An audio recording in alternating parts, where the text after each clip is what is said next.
बहुत सारे एग्ज़ाम्स पास किए, 7-8 एग्ज़ाम्स तो राजस्थान के पास कर लिए नौकरी वाले। तो जो किताबें मेरे पास है वैसी किताबें हजारों लाखों अभ्यर्थियों के पास भी है। तो फिर मैं पास हो गया और वही पुस्तकें पढ़ के वही उन्हीं पुस्तकों के साथ अधिकांश अभ्यर्थी फेल भी हो गए। तो यहाँ पे पुस्तक को दोष नहीं दे सकते हम, यहाँ पे दोष जो जाएगा वो सीधा विद्यार्थी के ऊपर ही जाएगा, उसके पढ़ने के तरीके के ऊपर जाएगा।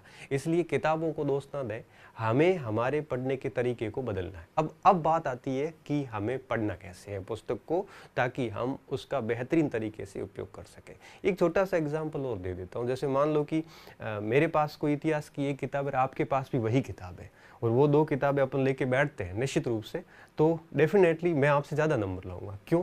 भले मैं ये कह रहा हूँ कि मैं फर्स्ट ईयर का स्टूडेंट हूँ और आप भी फर्स्ट ईयर के स्टूडेंट, या आप ज़्यादा लाओगे या मैं ज़्यादा लाऊंगा।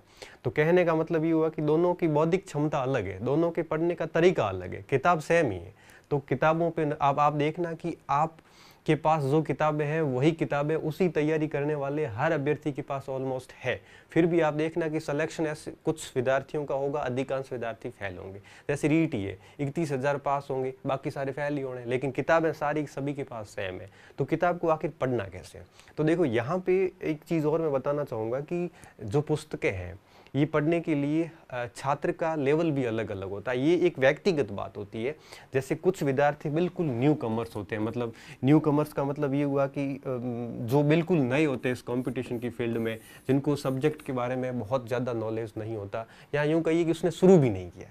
कुछ ऐसे विद्यार्थी होते हैं जो बहुत ही मिडिल लेयर में होते हैं, जो ऐसे भी नहीं होते जिसको कुछ भी नहीं आता, और ऐसे भी नहीं होते जो बिल्कुल ही आपके स्किल्ड हो या दक्ष हो या बिल्कुल कंप्लीट कर चुके हो, सारा कोर्स है वो बढ़िया तरीके से कर चुके हो। तो 3 टाइप के स्टूडेंट मैं मानता हूँ। कुछ ऐसे होते हैं जो बहुत ही न्यू कमर्स होते हैं, जिन्होंने बिल्कुल कुछ तैयार नहीं किया है।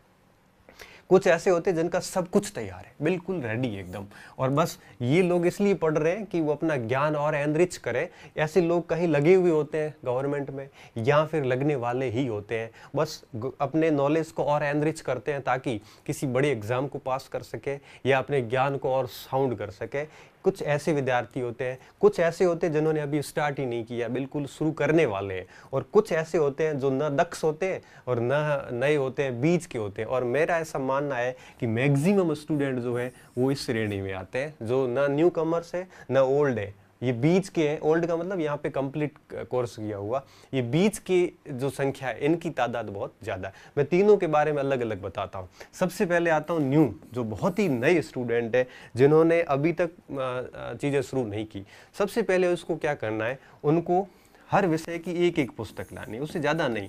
और बेहतर यही होता है कि आप माध्यमिक शिक्षा बोर्ड या एनसीईआरटी से स्टार्ट करोगे तो ज़्यादा फर्क पड़ेगा। क्यों? क्योंकि वहाँ पे आसान चीज़ें समझाई जाती है। तो इसलिए लोग एनसीईआरटी सजेस्ट करते हैं कि 6ठी से 12वीं तक की एनसीईआरटी अगर अपन करते हैं तो हमारा एक इतिहास, भूगोल, पॉलिटी, इकोनॉमिक्स, ये बेसिक सारा अच्छा हो जाता है। इसके बाद अपन अगर ऑथेंटिक बुक देखेंगे तो वो अपने को अच्छी तरीके से समझ में आ जाती है। तो ऐसे सामान्य चीज़ों से स्टार्ट करना चाहिए उसको। फिर करना क्या चाहिए, एक साथ मैक्सिमम एक साथ 1 या 2 विषय लेने चाहिए, क्योंकि नए स्टूडेंट होते हैं तो उसके लिए एक विषय ही पर्याप्त है। और मान के चलिए कि अगर 1-2 साल कोई आपके आसपास एग्जाम नहीं है तो एक विषय ही पढ़िए, और आपको लगता है कि 6-7-8 महीने बाद एग्जाम है या एक विषय में आप बोर हो रहे हैं तो कोई 2 विषय एक साथ पढ़िए, और 2 विषय के लिए कोई 2 किताबें लाइए। ज़्यादा नहीं लानी, कितनी पुस्तकें लानी है, 2 पुस्तकें ही लानी है। और जितनी ज़्यादा किताबें लाओगे उतना ही आप भ्रमित होंगे, उतना आप अपना परफॉर्मेंस बिगाड़ते जाओगे। फिर क्या करना है, फिर उस किताब के साथ क्या करना है, जैसे ही वो किताब आप लाए, उस किताब में सबसे पहले आपने पहला अध्याय निकाला। उस पहले अध्याय को निकालने के बाद आपको क्या करना है, उस अध्याय को बढ़िया तरीके से एक बार पढ़ लेना। जैसे आप अखबार पढ़ते हो ना, कोई भी खबर पढ़ते हो, उस तरह से पेंसिल लेके बैठो और पूरे के पूरे टॉपिक को अच्छी तरीके से पढ़ लो। उसके बाद में अगर आपको लगता है कि अच्छा, उसके बाद में भी एक चीज़ और होती है। अगर आप न्यू हैं लेकिन उस विषय की आपकी समझ अच्छी है, आपने 3-4 साल पढ़ा है चाहे स्कूली शिक्षा वगैरह में, तो अगर आपकी पकड़ अच्छी है या आप बिल्कुल नया विषय पढ़ रहे हैं, बिल्कुल नया पढ़ रहे हैं, तो पूरी किताब एक साथ पढ़ लो। ये जैसे 20 टॉपिक है, 20 टॉपिक पढ़ के उसके बाद दोबारा उसका रिवीजन करो। तो अगर आपने थोड़ा बहुत पढ़ रखा है तो पहला पार्ट पढ़िए बढ़िया तरीके से। पढ़ने के बाद अगर पहले पढ़ रखा है तो उसी दूसरे टॉपिक को एक बार फिर वापस पढ़ लीजिए। तो दूसरी बार जब पढ़ोगे तो फिर क्या होगा, दूसरी बार जब भी पढ़ोगे तो आपको कुछ चीज़ें समझ में आनी शुरू होगी। जहाँ जहाँ समझ में आ जाता है वहाँ वहाँ आप अंडरलाइन करना शुरू कर दो। ऐसे करके आप किताब को एटलीस्ट 1 से 2 बार करिए। उसके बाद में जब तीसरी बार पुस्तक पढ़ोगे तो आपको बहुत सारी चीज़ें समझ में आनी शुरू होगी। और तीसरी बार जब पढ़ोगे तब आप किताब के मार्जिन पर साइड में लिखना भी स्टार्ट कर लो। और जब यही पुस्तक चौथी बार निकलेगी तो निश्चित रूप से आपको उस किताब के अंश याद हो जाएंगे और यहाँ पे चौथे चरण में आप नोट्स बना सकते हैं। यहाँ पे टाइम लगता है इन चीज़ों को, लेकिन चीज़ें इतनी पक्की तरीके से काम करती है कि उसके बाद फिर दिक्कत नहीं आती है। तो ये काम किया जा सकता है न्यू कमर्स के लिए। आपको ये चीज़ें करनी है, एक किताब को कम से कम आपको 4 से 5 बार पढ़ना है और कंटिन्यू फिर उसका आपको रिवीजन करते जाना है। ठीक है, फिर ये इन स्टूडेंट्स को क्या करना है, इनको कम से कम 2 विषय तो एक साथ रखने ही रखने हैं। और उन 2 विषयों को क्या करना है, उन 2 विषयों को बढ़िया तरीके से तैयार करते रहना है। और आप यूं कहिए कि कम से कम आप हर टॉपिक को एक साथ ही 1-2 बार पढ़ लो और 2-2, 3-3 बार पढ़ने के बाद आगे बढ़ोगे तो फिर आपका जल्दी हो जाएगा। आपका 2 बार मैं इसलिए कह रहा हूँ कि आपकी स्थिति इनकी जैसी नहीं है। आप पूरी किताब पढ़ो, उससे बजाय आप हर टॉपिक को 2-2 बार कंटिन्यू पढ़ते जाओ और फिर आगे बढ़ो। और फिर तीसरी बार फिर पूरी बुक ही एक साथ पढ़ लो और चौथी बार उसमें फिर आप सॉर्ट आउट नोट्स कर सकते हैं। और इन लोगों को तो फिर क्या करना, किताब को खाली पढ़ना ही है। और ये जब लोग किताब पढ़ेंगे तो निश्चित रूप से कुछ फैक्ट नए आएंगे, उस फैक्ट को वह देख लेंगे, क्योंकि उनकी इमारत तो तैयार है। इसकी इमारत के ऊपर केवल कोई नया तथ्य मिलेगा तो वो अपने आप ही उनके सेट हो जाएगा। इनको कुछ भी नहीं करना है, इनको केवल नई किताब लानी है और उसमें देखना है कौन सी बात नई मिली है, वो अपने नोट्स में या अपनी पाठ्य सामग्री में या अपने दिमाग में ऐसे बिठा देंगे तो उनको ज़्यादा नुकसान नहीं है। मेन समस्या यहाँ पे आती है। तो आपको क्या करना है, सबसे पहली चीज़ क्या करनी है, किताब की सामान्य रीडिंग करनी है। सामान्य रीडिंग का मतलब एक प्रकार से पूरा उसके ऊपर से अध्ययन करना है। रीडिंग करने के बाद में उन चीज़ों की स्टडी करनी है। स्टडी का मतलब होता है थोड़ा सा समझना टॉपिक को। जैसे मैं आपको एक एनसीईआरटी की क्लास से कंटिन्यू पढ़ा रहा हूँ, आप देखना उसमें कि मैंने जब भी कोई टॉपिक लिया है तो उस टॉपिक को, उस जो हेडिंग है उस हेडिंग को मैं आपको समझा रहा हूँ। मैं रीडिंग नहीं करवा रहा हूँ, मैं समझा रहा हूँ, सीधी स्टडी करवा रहा हूँ।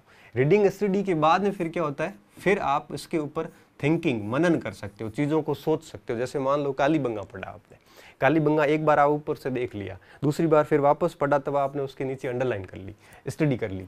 तीसरी बार जब पढ़ो तब उसके ऊपर सोचो, बुक बंद करके कालीबंगा के दिमाग में पूरा रिमाइंड करवाओ कि कब खोज हुई, कैसे खोज की गई, किसने की थी, इसके अंदर कौन कौन से प्रमाण मिले, इसकी क्या क्या विशेषताएं हैं, ये सारी चीज़ें आप दिमाग से सोचिए। जब आप ये सोचोगे तो बहुत सारी चीज़ें भूलोगे तो आप वापस चेक कीजिए। ऐसे आप तीसरे स्टेज पे मनन कीजिए। मनन करने के बाद में अगर आपके पास टाइम है तो आप रिटन अर्थात नोट्स भी बना सकते हैं शॉर्ट में। नोट्स हमेशा शॉर्ट में होते हैं। शॉर्ट में ऐसे नोट्स बना दो कि उस पुस्तक को वापस ना देखना पड़े। जैसे कालीबंगा में आपको लगा कि 30-40 पॉइंट है, वो मेन है, वो सारे के सारे नोट कर दो ताकि वो किताब वापस ना पढ़नी पड़े। नोट्स का ये फायदा होता है कि जब आप दूसरी कोई नई किताब लाओगे तो उसमें से आपको जो नई बातें मिलेगी वो आप उस नोट्स में ऐड कर दोगे। तो फिर तीसरी कभी किताब और लाओगे तो फिर उसमें नोट्स को और ऐड करोगे, तो नोट्स बहुत बढ़िया तरीके से तैयार होते जाएंगे और अपना ज्ञान भी एनरिच होता जाता है। कई स्टूडेंट क्या करते हैं, स्टार्टिंग में नोट्स बनाना स्टार्ट करते हैं। ये सबसे गलत तरीका है। क्यों? क्योंकि स्टार्टिंग में हम एक पुस्तक को जितनी बार पढ़ेंगे उतनी बार हमें नई चीज़ें मिलती जाएगी। तो फिर आप पहले गो थ्रो में सीधा ही नोट्स बनाओगे तो दूसरी बार पढ़ोगे, दूसरी बार फिर नई चीज़ आएगी, फिर कहोगे यार ये नोट्स पूरा नहीं है। तीसरी बार पढ़ोगे फिर नई चीज़ आएगी, फिर कहोगे कि यार नोट्स में फिर भी अधूरापन रह गया। इससे बेहतर ये होता है कि कम से कम 2 से 3 बार पढ़िए, रीडिंग कीजिए, उसकी स्टडी कीजिए, फिर उसके ऊपर सोचिए टॉपिक के ऊपर, और सोचने के बाद में फिर उसके नोट्स बनाइए। रीडिंग में टाइम लगता है, स्टडी में काफ़ी टाइम लगता है। जैसे मान लो एक किताब आपने 20 दिन में पूरी पढ़ ली, तो 20 दिन पढ़ने के बाद कम से कम आपको वापस 20 से 30 दिन लगते हैं स्टडी करने में। फिर सोचने में आपको 5-7 दिन भी नहीं लगेंगे। क्यों? क्योंकि जो चीज़ें आपने अच्छी तरीके से अध्ययन कर लिया। जैसे मैं एक एग्जाम्पल देता हूँ। जैसे आपको मैं कहूँ कि आप मेरे बारे में कोई किताब लिखी हुई है और मैं आपको दे देता हूँ, आप उस किताब को पढ़ के मेरे बारे में जानिए। तो आप उस किताब को पूरा पढ़ोगे, मेरे बारे में जो लिखी हुई है उसको पढ़ने के बाद आप मेरे बारे में इतना नहीं जान पाओगे जितना आप वापस मेरे बारे में स्टडी करोगे और मेरे बारे में सोचोगे कि ये है, वहाँ से है, ये करते हैं, वो करते हैं। तब आप विजुअल करोगे, तब चीज़ें अच्छे से याद होगी। और जब रीडिंग और स्टडी होती है तो टाइम लगता है, थिंकिंग में टाइम भी नहीं लगता, और ये चीज़ें यहाँ पे जो है ये आपके मन मस्तिष्क में सेट हो जाती है। और यहाँ पे अगर हम क्या करते हैं, हम रीडिंग स्टडी तो ठीक है कर लेते हैं, फौरी फौरी पढ़ते जाते हैं, 20-20 बार पढ़ लेते हैं, लेकिन उसके ऊपर बिल्कुल नहीं सोचते। जब तक टॉपिक के ऊपर सोचेंगे नहीं तब तक वो टॉपिक पूर्ण रूप से हमारे को फल देने वाला नहीं है। हम कहते हैं ना परीक्षा में हमारी गलती होगी, गलती नहीं है, दरअसल हमने उस टॉपिक के ऊपर कभी सोचा ही नहीं था, हमने केवल किताब पढ़ते ही गए। तो कृपया करके पहले किताब को फौरे फौरे तौर पे एक रीडिंग मारे, फिर उसकी 2 से 3 बार स्टडी करें अच्छे से। स्टडी का मतलब ये होता है कि कोई भी पैराग्राफ लेके उसको सोचिए, उसके अंदर क्या लिखा हो, उसका सार क्या है। आप मेरी एनसीईआरटी की क्लास देखना, मैं आपको यहाँ पे स्टडी करवा रहा हूँ। मैं आपको, जैसे कल अपन ने बात की थी पिछले लेक्चर में कि विहार क्या थे या संघ क्या थे या बुद्ध का जीवन क्या था, हमने पूरे इस बोर्ड पे वो स्टडी कर ली उसकी। तो इस प्रकार से स्टडी 2-3 बार कीजिए, उसके बाद में उसके ऊपर सोचिए, सोचने के बाद में आप शॉर्ट में नोट्स कर सकते हो, और उसके बाद में आप कंटिन्यू उसका रिवीजन कीजिए। अगर आप इस चरण को फॉलो करोगे तो निश्चित रूप से एक बार टाइम लगेगा, लेकिन ये चीज़ें ऐसी तैयार हो जाएगी, फिर आपके लिए दिक्कत हो जाएगी कि कौन सी नौकरी ज्वाइन करूँ, ये कंडीशन आ जाती है। अगर आप शॉर्टकट सब कुछ करना चाहते हो तो जीवन में कुछ भी नहीं होगा। कोई भी एक पुस्तक इन 5 चरणों से गुजरती है तो कम से कम उसको 3 से 4 महीने लगते हैं, कोई भी एक पुस्तक। और मैं मानता हूँ टोटल 6 जनरल स्टडी में 6 ही भाग है, ज्योग्राफी, हिस्ट्री, पॉलिटी, इकोनॉमिक्स वगैरह 6 ही भाग है। 6 में से 4 बड़े अहम है। इन 4 भाग के ऊपर अगर ये 3-3, 4-4 महीने दिए जाए तो निश्चित रूप से 1-1.5 साल के अंदर ये सारा मटेरियल बढ़िया तरीके से रेडी हो जाता है। और फिर क्या होगा कि अगर ये चारों तैयार हो गए तो फिर आप कोई भी एग्जाम में बैठोगे तो आपको बिल्कुल परेशानी नहीं होनी पड़ेगी। बस सिलेबस देखना ही पड़ेगा कि कौन से टॉपिक शेष रहे हुए हैं जो मैंने नहीं किए, वो ही करने पड़ेंगे, बाकी तो सारा ऑलरेडी आपका तैयार होगा। तो कृपया करके आप अगर मिडिल के हैं चाहे आप न्यू कमर्स हैं, आप टॉपिक बुक्स लीजिए। अगर आपने बिल्कुल नए हैं तो आप पूरी किताबें पढ़ डालिए। अगर आपने कुछ पढ़ रखा है तो एक एक टॉपिक को आप इन 500 चरणों से एक साथ गुजर सकते हो। जैसे ये किताब में मान लो 20 टॉपिक है तो पहले टॉपिक की रीडिंग कर लो, 2 बार स्टडी कर लो, फिर सोच लो, फिर उसके बाद नोट्स कर लो। फिर दूसरे टॉपिक है ये, दूसरे टॉपिक के 5 चरण कीजिए, फिर तीसरे टॉपिक के ये 500 चरण कीजिए। आप अगर मिडिल में हैं तो ये टॉपिक वार भी ऐसे कर सकते हैं। अगर आप बिल्कुल न्यू हैं तो पुस्तक वार ऐसे कीजिए कि 15-20 पार्ट है, पहले अच्छे से रीडिंग कर लो, फिर उसकी 1-2 बार स्टडी कर लो अच्छे से, और उसके बाद में उसको थिंकिंग, मनन कीजिए उसके ऊपर। जितना ज़्यादा मनन होगा और जितना ज़्यादा रिवीजन होगा, सफलता के ये 2 मूल आधार है। 100% एक्यूरेसी आएगी, एक सिंगल सवाल गलत नहीं होगा परीक्षा में अगर आपके पढ़ा हुआ आया है तो थिंकिंग और रिवीजन ये 2 चीज़ें बहुत ज़्यादा ज़रूरी होती हैं, जो कि हम नहीं करते। मैंने देखा विद्यार्थी क्या करता है, विद्यार्थी किताब लाता है और फिर ठीक है पढ़ता जाता है, उसको खुद को नहीं पता वो क्या पढ़ रहा है। उसकी हालत ये होती है कि वापस जब 2 घंटे किताब छोड़ के वापस किताब पकड़ता तो उसको देखना पड़ता है कि मैं पढ़ कहाँ रहा था। ये स्थिति है हमारी। हम पढ़ते जाते हैं, पागलों की तरह देखते जाते हैं, पता नहीं कुछ समझ में आ नहीं रहा है। हम केवल रीडिंग ही करते हैं पुस्तक की, भले 20 बार रीडिंग कर लोगे कोई फर्क नहीं पड़ेगा। कम से कम आप एक बार, देखो अखबार की स्टडी नहीं करते, हम रीडिंग करते हैं, न्यूज़ पढ़ के छोड़ देते हैं, हमें नहीं पता कौन से दिन क्या न्यूज़ आई थी। तो कम से कम किताब की जब रीडिंग हो जाती है तो एक परिचय हो जाता है। जब स्टडी करते हैं तब उसके बारे में हमें बहुत सारी चीज़ें गहराई से जानने को मिलती है, और जब हम उसके ऊपर सोचते हैं तो वो सारी चीज़ें हमारे मन मस्तिष्क में सेट हो जाती है, और उसके बाद में वो पॉइंट हम नोट कर लेते हैं। तो चौथे 5वें चरण में जाके नोट्स बनते हैं। स्टार्टिंग में ना बनाया, नोट्स नहीं भी बनाते तो भी चलता है, लेकिन नोट्स इसलिए ज़रूरी होते हैं कि फिर आगे जब दूसरी किताब लाओगे तो पहली किताब छूट जाएगी, और पहली किताब छूटेगी तो फिर उसका थोड़ा सा लॉस ये रहेगा कि बहुत सारी चीज़ें भी मन मस्तिष्क है, ये स्मृतियों की क्षमता, चीज़ों की क्षमता अधिकता के कारण स्मृतियाँ हैं वो धीरे धीरे विलुप्त हो जाती है। विलुप्त क्या कह सकते हैं, विलोपित हो जाती है, तो थोड़ी दिक्कत होती है। तो ये चरण किया जा सकता है, इससे बढ़िया तरीके से काम होगा। तो आज का ये जो विषय था, उम्मीद कर रहा हूँ कि आपके लिए निश्चित रूप से ये फ़ायदेमंद सिद्ध होगा। अंत में निष्कर्षता कह देता हूँ, कोई भी किताब लाओ उसको कम से कम एक बार उसकी रीडिंग मारो, उसके बाद उसको 1-2 बार वापस पूरी स्टडी करो अच्छे से। आप टॉपिक वार भी ऐसा कर सकते हो। आप जैसे भूगोल, अक्षांश देशांतर रेखाएं पढ़ रहे हैं, उसकी आप पहले रीडिंग कर ली बढ़िया कि है क्या ये, उसके बाद में 1-2 बार उसको उसी दिन समझ लिया, स्टडी बढ़िया तरीके से समझ ली, और उसके बाद में उसके बारे में सोच के नोट्स बना दिए। तो एक दिन में एक टॉपिक तैयार कर लेते हैं तो 20-25 दिन में किताब तैयार हो जाती है। तो इस प्रकार से भी किया जा सकता है। तो रीडिंग कीजिए। कई विद्यार्थी ऐसे होते हैं जो रीडिंग नहीं करते, सीधी स्टडी करते हैं, कोई बात नहीं। अगर आपका लेवल ठीक है, पहले विषय से परिचित है, तो आप सीधी स्टडी भी कर सकते हैं। अगर आप बिल्कुल नए हैं तो थोड़ा रीडिंग का ठीक रहता है, क्योंकि आप सीधी स्टडी करोगे तो दिक्कत हो जाती है, क्योंकि एक ही पैराग्राफ में ऐसे फंस जाओगे कि वापस आगे बोर हो जाओगे, किताब छोड़नी पड़ जाती है कई बार। तो रीडिंग कीजिए अच्छे से, फिर उसकी कम से कम 2 बार स्टडी कीजिए। तो 3 बार हो गया, फिर चौथी बार मनन करोगे, चौथी बार सिलेबस हो जाएगा। 5वीं बार जब उस किताब के बारे में नोट्स बनाओगे तो वो किताब 5वीं बार हो जाएगी।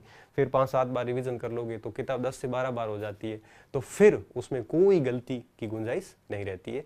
तो इस प्रकार से पढ़ना। यहाँ पे किताब से तात्पर्य गाइड से नहीं है, ऑथेंटिक लेखकों से।